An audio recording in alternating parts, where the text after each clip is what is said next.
मित्रों, क्या आपने कभी ऐसा सुना है कि कोई व्यक्ति इस दुनिया से विदा हो गया और कुछ ही महीनों में वही आत्मा फिर से उसी परिवार में बच्चे के रूप में लौट आई?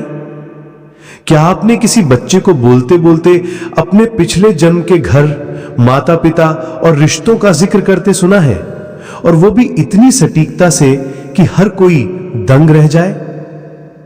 आज वेग बाण लेकर आया है एक ऐसा रहस्य जो मृत्यु और जीवन के बीच के अदृश्य दरवाजे को खोल देता है। वो रहस्य कि क्यों कुछ आत्माएं इंतजार नहीं करती, वर्षों तक भटकती नहीं, बल्कि तुरंत नए जीवन में प्रवेश कर जाती हैं। ये प्रेम हो सकता है, ये अधूरा वचन हो सकता है, या ये हो सकता है कर्म का कोई गूढ़ ऋण। तो आइए हम उतरते हैं इस सनातनी सत्य की गहराई में, जहां आत्मा की यात्रा का हर मोड़ उसके अगले जन्म का रास्ता तय करता है। भाग 1, मृत्यु का पहला क्षण और आत्मा की स्थिति। मृत्यु हम सब के लिए एक अंत की तरह लगती है, लेकिन सनातन शास्त्र कहते हैं मृत्यु अंत नहीं, केवल एक परिवर्तन है। जब अंतिम सांस टूटती है, शरीर का हर अंग शांत हो जाता है, पर आत्मा जो अनादि और अविनाशी है, वो अपने सूक्ष्म शरीर के साथ उस देह को छोड़ देती है। गरुड़ पुराण के अनुसार आत्मा के निकलते ही उसे एक क्षणिक भ्रम होता है। वो अपने प्रियजनों के बीच खड़ी होती है, सबको रोते बिलखते देखती है, पर कोई उसे देख नहीं सकता। यही वो क्षण है जहां से आत्मा की आगे की यात्रा शुरू होती है। कभी ये यात्रा लंबी होती है और कभी पल भर में नए जन्म में प्रवेश कर जाती है। भाग 2, पुनर्जन्म में लगने वाला सामान्य समय। अधिकांश आत्माओं को नया शरीर पाने में समय लगता है, क्योंकि मृत्यु के बाद कर्मों का हिसाब होता है, अगले जन्म की परिस्थितियां तय होती हैं, मां के गर्भ में प्रवेश के योग्य समय खोजा जाता है।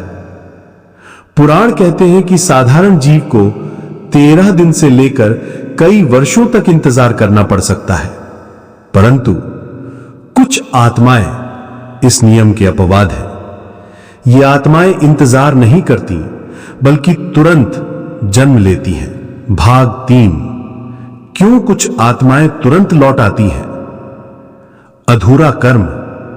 जब आत्मा के पास कोई ऐसा कार्य हो जो अधूरा रह गया हो और जिसे पूरा करने की तीव्र इच्छा उसके भीतर हो, तो वो जल्दी से जल्दी नया शरीर पाने की कोशिश करती है। महाभारत में एक कथा आती है, एक योद्धा युद्ध भूमि में अपने वचन को पूरा किए बिना मारा गया। उसकी आत्मा ने तुरंत एक योद्धा परिवार में जन्म लिया, ताकि उसी अधूरे कार्य को पूरा कर सके। गहरा भावनात्मक बंधन। कुछ आत्माएं अपने परिवार से इतनी गहराई से जुड़ी होती हैं कि वो अलग रह ही नहीं पाती। ऐसे में वो उसी परिवार में लौट आती हैं। राजस्थान के एक गांव में ऐसी घटना हुई। एक मां की मृत्यु के 6 महीने बाद उसके घर में बेटी का जन्म हुआ। जब वो लड़की 3 साल की हुई तो उसने अपनी पिछली मां का कमरा, गहने और कपड़े पहचान लिए, क्योंकि वो आत्मा उसी मां की थी जो अपनी संतान को छोड़कर नहीं जाना चाहती थी। विशेष वरदान या शाप। शास्त्र कहते हैं कि कुछ आत्माओं को विशेष वरदान होता है कि वो तुरंत जन्म लें और अपना मिशन पूरा करें। वहीं कुछ को शाप होता है कि वो बार बार जन्म लें और अपनी गलती सुधारें। अचानक मृत्यु, दुर्घटना, हत्या या असमय मृत्यु आत्मा को स्थिर नहीं होने देती।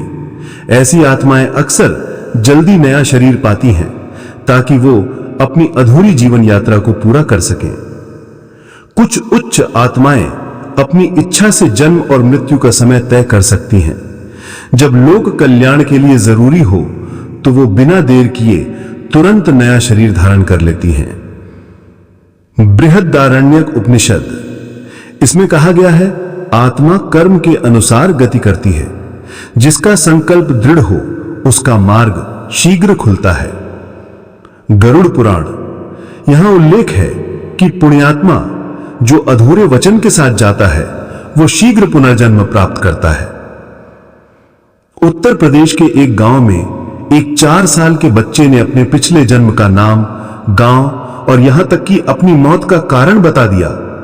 जांच में सब सच निकला। अमेरिका में एक बच्चे ने अपने पिछले जहाज हादसे की पूरी कहानी सुनाई, इतनी विस्तार से कि समुद्री विभाग ने रिकॉर्ड चेक किया, पाया कि वो घटना सच थी। आध्यात्मिक दृष्टि से आत्मा का कर्म और संकल्प उसकी गति तय करते हैं। यदि इच्छा और कारण प्रबल हो तो आत्मा गर्भ में प्रवेश करने का अवसर तुरंत पा सकती है।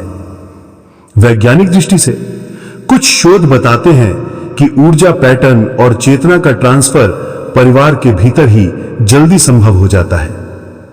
मित्रों, मृत्यु कोई रुकावट नहीं, यह तो बस एक दरवाजा है एक जीवन से दूसरे जीवन का। कुछ आत्माएं उस दरवाजे से धीरे धीरे गुजरती हैं और कुछ भागकर निकल जाती हैं, क्योंकि उन्हें इंतजार मंजूर नहीं होता।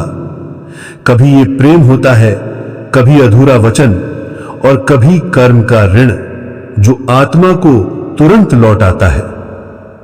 याद रखिए, आप जो भी कर्म कर रहे हैं वही आपके अगले जन्म की दिशा तय करेंगे।